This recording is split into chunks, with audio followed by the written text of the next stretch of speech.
In this video, I am going to show you how to make chana masala at home. This is going to be a very simple recipe and this chana masala is made from chickpeas. Well, there are different ways of making chana masala, but for this video, I am going to keep things simple. So let's get into it. To begin with, I am using these Kabuli chickpeas. Well, there are multiple types of chickpeas present in the market and there isn't any preference here, but try to buy the chickpeas which are medium in size. We have to dip these chickpeas overnight and this step is very important if you want your chickpeas to be cooked properly. So I am going to fill a bowl full of chickpeas. And firstly, I am going to clean these. So let's add some water here and clean your chickpeas at least 2 to 3 times. You can see my water is getting dirty here, so I will replace my water. Once you have cleaned your chickpeas, soak it in water for at least few hours. My chickpeas was soaked in water for overnight. You can see the size of my chickpeas. They have increased a bit, so these are ready to be cooked now. We will start making the masala now. I will begin with 1 onion, few cloves of garlic, 2 tomatoes. Guys, my tomatoes are very small, so I am using 2 tomatoes here and a small piece of ginger. Now in order to keep things simple, I am using a mixer grinder jar here and I will make a fine puree from all of these ingredients. Firstly, I will put in my onions, next goes tomatoes, next goes ginger and here goes all the garlic cloves. Now I will make a fine puree.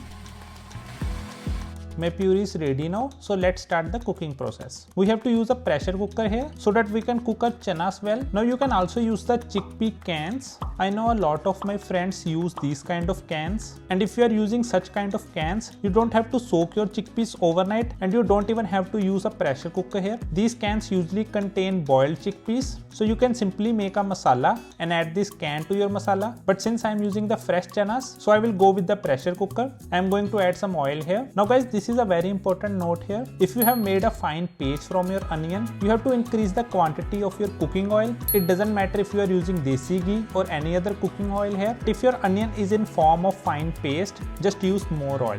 Now I will add some whole spices here. Firstly goes black cardamom, next goes few cloves, next goes a small piece of cinnamon. Here goes 1 bay leaf. Now I will add 1 teaspoon of cumin seeds. Once your cumin seeds start popping, let's add our paste made from onions and tomatoes.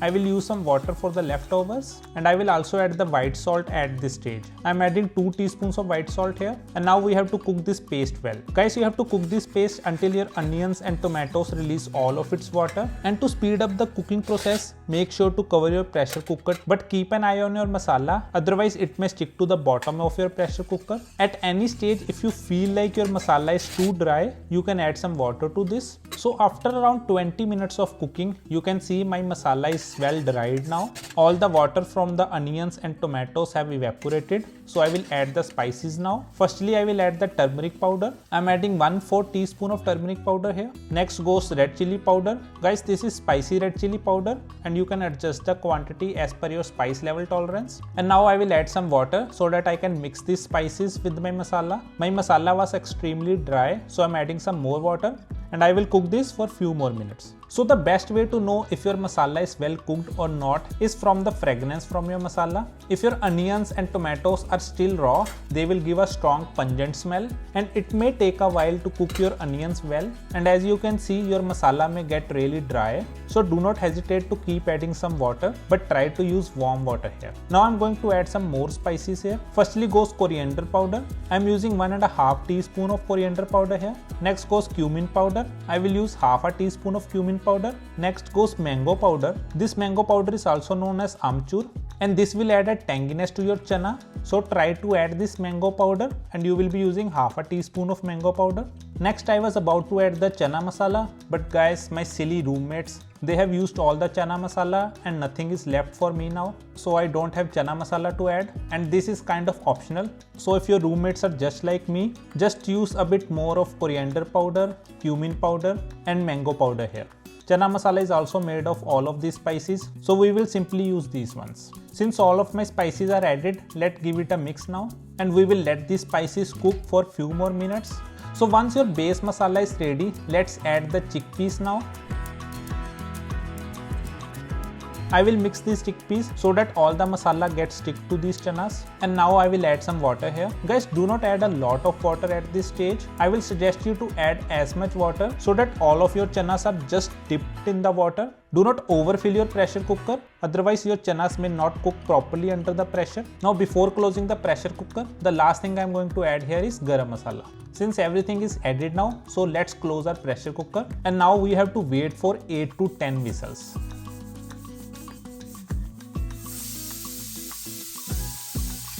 So while my pressure cooker is doing its job, I am going to use some green chilies here.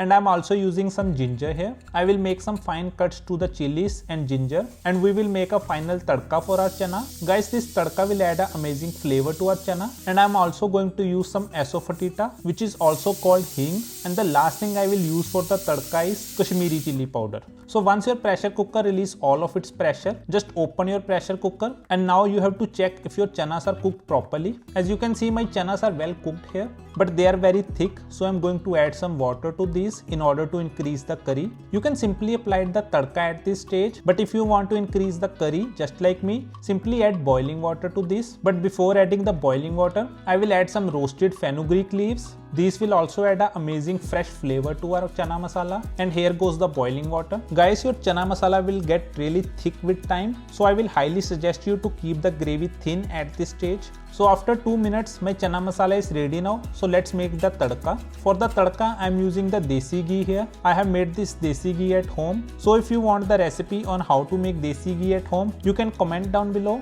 But if you don't have desi ghee, you can also go for butter or any other vegetable oil. I am adding asafoetida or hing here. Next, I will add the ginger and green chili. I will let this cook for 30 seconds. So once your ginger starts changing its color, I will turn off the heat level, and now I will add the Kashmiri chili powder here. You have to quickly transfer your tadka to the chana, otherwise your Kashmiri powder may start burning. So once you add your tadka, please cover your chana masala so that all that flavors from your tadka can get mixed to your chana masala. And guys, your chana masala is ready now. This chana masala tastes fabulous, and this is an amazing recipe for vegetarians. These chanas are high in protein, and you can enjoy it with multiple other things. Do try this recipe at home and let me know how it was. Guys, don't forget to subscribe if you like this video.